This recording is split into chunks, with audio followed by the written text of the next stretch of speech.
bagaimana seorang ustadz menjelaskan silsilah Syekh Hasyim Asy'ari dengan Kiai Haji Ahmad Dahlan. Awal-awal saya cuek aja, terus saya tonton terus tulisan, loh kok ini menarik sekali. Itulah kesan pertama dengan Ustadz Adi Hidayat. Kita tidak perlu satu organisasi, tidak perlu satu sekolah, tidak perlu satu guru, bertemu dalam satu titik, mukhlishina lahuddin. Mudah-mudahan titik itulah yang mempertemukan kita.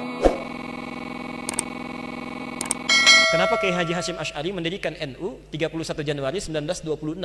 Karena merasa ketika Muhammadiyah sudah tampil 14 tahun sebelumnya, itu beliau melihat di NU itu nggak muncul-muncul ulamanya.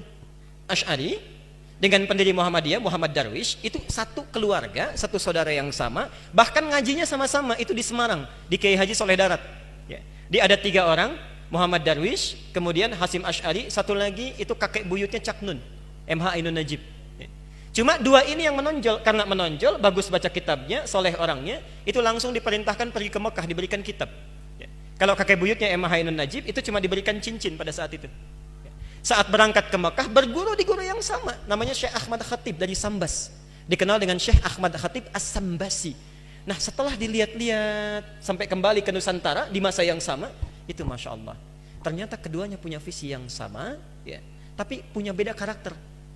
Yang satu senang praktek, namanya Muhammad Darwish, lantas pulang diganti nanti menjadi Ahmad Dahlan. Yang satu lagi senang menulis kitab. Nah, Hasyim Asy'ari ini menulis 19 kitab dalam hidupnya. Kami punya itu koleksinya, ada 19 kitab. Nah, sebelum beliau menulis dan mendirikan Nahdlatul Ulama itu, kayak aja Ahmad Dahlan kan senang praktek. Begitu pulang, menafsirkan surat Al-Ma'un, tidak tunggu nulis buku. Selesai kajian, buka pakaian luarnya, keluarkan uang yang dibawanya, sampaikan pada masyarakat, bikin rumah sakit, bikin pesantren, bikin sekolah, bikin macam-macam praktek. Hasyim Asy'ari mulai menulis. Saat meninggal Kiai Haji Ahmad Dahlan 1924, difikirkan oleh beliau, ini seorang sudah meninggal dunia, ulama belum bangkit, maka ditulislah kemudian kitab baru yang menjadi landasan lahirnya ormas baru disebut dengan Nahdlatul Ulama.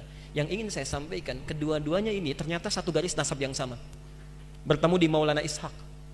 Jadi kalau kita urutkan, maaf, Muhammad Hasyim Al-Asy'ari bin Abdul Wahid, bukan Kang Wahid yang ini ya, itu ada Gunawannya, ini lain. Bin Abdul Wahid bin Abdul Halim. Abdul Halim itu nama aslinya Pangeran Benawa, dikenal dengan Sultan Hadiwijaya, nama lainnya Joko Tingkir. Bin Abdullah bin Abdul Fattah bin Abdurrahman. Abdurrahman ini anaknya Sunan Giri, bukan Giri yang ini tapi. Nah, Sunan Giri ini anaknya siapa? Anaknya Maulana Ishaq. Nah, di Maulana Ishaq inilah nyambung nasabnya. Kiai Haji Ahmad Dahlan bin Kiai Haji Abu Bakar bin Kiai Haji Sulaiman bin Kiai Murtado bin Demang Jurang Juru Kapindo bin Demang Jurang Juru Sapisan bin Kiai Gerbek bin Maulana Ishaq. Siapa Maulana Ishaq ini? Maulana Ishaq ini adalah anaknya Ahmad Jumadil Kubra, salah satu wali yang dari 9 yang datang dari Mesir, dari 9 wali itu. Ahmad Jumadil Kubra ini siapa? Ini adalah salah satu wali yang punya 2 anak. Saya belum teruskan nasabnya. Anak pertamanya dibawa ke Nusantara, namanya Maulana Ishaq, melahirkan 2 ulama tadi. Anak keduanya lahir di Mesir, bernama Syarif Abdullah. Nah, nanti Syarif Abdullah inilah yang akan bertemu dengan salah satu anaknya Prabu Siliwangi. Prabu Siliwangi pemenah rasa menikah dengan Nyai Subang Larang, punya 3 anak.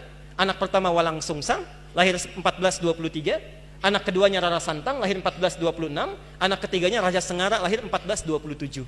Nah, hajilah kemudian Walang Sungsang dan Rara Santang di Makkah bertemu dengan Syarif Abdullah. Walang Sungsang ganti nama jadi Abdullah Iman, Rara Santang ganti nama menjadi Syarifah Mudaim. Jatuh cinta Syarif Abdullah dengan Syarifah Mudaim, menikahlah, pulang ke Mesir, tinggal 20 tahun, melahirkan anak bernama Syarif Hidayatullah. Berguru pada Syekh Ibnu Athaillah As-Sakandari.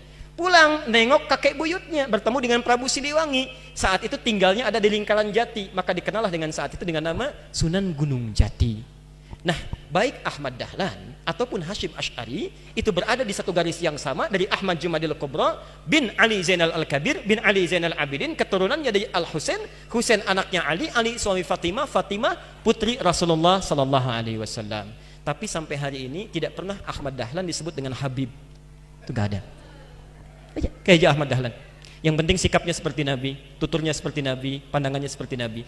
Kullu mri'in bima kasaba rahin, itu pilihan kita semua. Mudah-mudahan pertemuan hari ini kita menjadi baik seluruhnya. Kita bermohon pada Allah Subhanahu wa taala seluruh para asatidzah, dai-dai, para ulama kita, terkhusus Ustaz Abdul Somad dijaga oleh Allah Subhanahu wa taala dan bisa memberikan pencerahan kepada masyarakat Indonesia khususnya tentang wawasan-wawasan keislaman yang luas yang dengan izin Allah Subhanahu wa taala itu semua bisa menghadirkan kenyamanan dalam beribadah, ketentraman bagi hubungan antar masyarakat, dan yang paling kita harapkan dengan itu semua masyarakat Indonesia akan lebih beragamis, dekat dengan Allah, bisa memaksimalkan nilai-nilai keislaman dalam kehidupan. Assalamualaikum warahmatullahi wabarakatuh.